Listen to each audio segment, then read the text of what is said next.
Hello everyone and welcome back to another Destiny 2 video.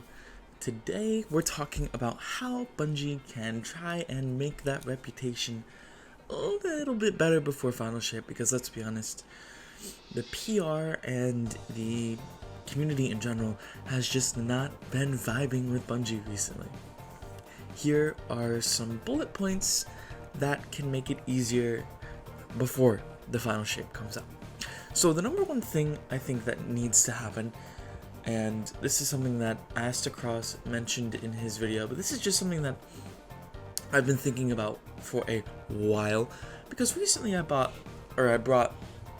some friends into Destiny, and I was very, very lucky because I had this one friend who likes to spend money on his other friends, and he has a really nice job, so he can afford to buy people other things, right? So he was gracious enough to buy most of the DLCs for these new players. No questions asked. Of course, they've bought their own few things here and there, like microtransactions, and of course, some DLCs here and there. But overall, this man spent most of his money on making sure they had the ability to play everything in the game, because if you don't have, Shadowkeep, Forsaken, you can't access a lot of content, and again, he was really gracious about that.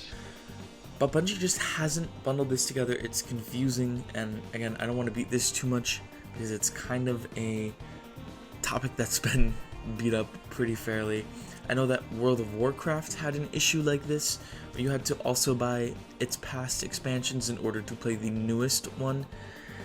But it really should just be either you pay like $30 for all of the old expansions bundled together, or you just pay like $40, $50 for the new one, and that gives you all of the old ones. Because let's be honest, that should be the best business model for Bungie.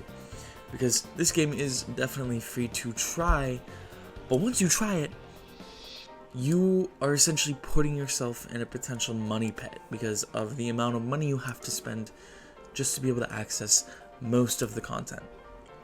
So they should definitely bundle everything together, make it easier for new players, and I mean, it just makes sense. It's confusing, and people aren't going to buy the game if they don't know where to buy it. Do you get the the Armory bundle? Do you get the Forsaken pack? Do you get just Lightfall? Do you get just Witch? Again, it's crazy. On to the next one.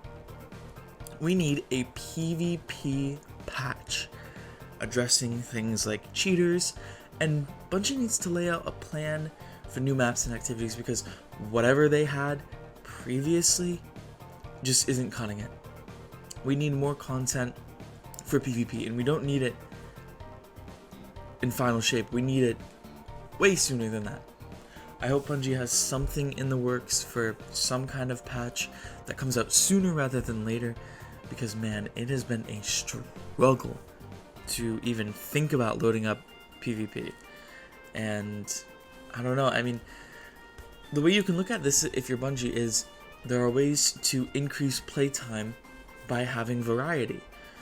People do get tired of PvE sometimes, and PvP can represent a kind of break from that burnout. I know this because I have plenty of friends who love PvE, only play PvE 90% of the time. But when Iron Banner's around, they'll be like, oh, let's go do some 6 stacking in Iron Banner. Right? Even if we end up losing a majority of our matches, we still have fun, because it's something different, and that's why it should get at least a little bit of attention. But Bungie really just dropped us like the Beanie Babies. I don't know, it's crazy to me how quick the switch went like that. And the rumors about all of the resources from Destiny 2's PvP content going to Marathon seems more and more like the case. I really hope it isn't, because man, that would suck for Destiny, but we'll just have to wait and see, won't we? And The third point I want to make here is, yeah, the stability issues have been really bad, like catastrophically bad. It's questionable sometimes if you'll even get to play the game. I was doing a last wish the other night, and I got booted multiple times as well as some other friends. Now, we were able to still complete the raid within like an hour and a half, but I did kind of mess up. Well, it wasn't my fault, but you know, we were about to kill Riven, and of course I lagged out right as we were about to kill Riven, and we didn't kill Riven, and we had to do the whole encounter over again. Although, thank God, Riven is still really easy now, as opposed to when Last Wish first came out, when it was a little bit harder because of damage checks and whatnot. So it didn't ultimately matter. Plus, you can cheese Riven, and Lament is really good at helping with that. So yeah, the stability issues need to be addressed. They need to be fixed before Final Shape, especially if you want the release of Final Shape to go smoothly, seeing as though this is going to be Bungie's largest expansion release, because it's the end of the story, at least for the Light and the Dark Saga. And there is this roadmap I'm going to put up here, and it's very interesting because you can see there are two big redacteds. Now you can also see the tiny little redacteds as well, and those are presumably seasons, you know, and whatnot, whereas the big one is the Final Shape, and there's one big one right below it.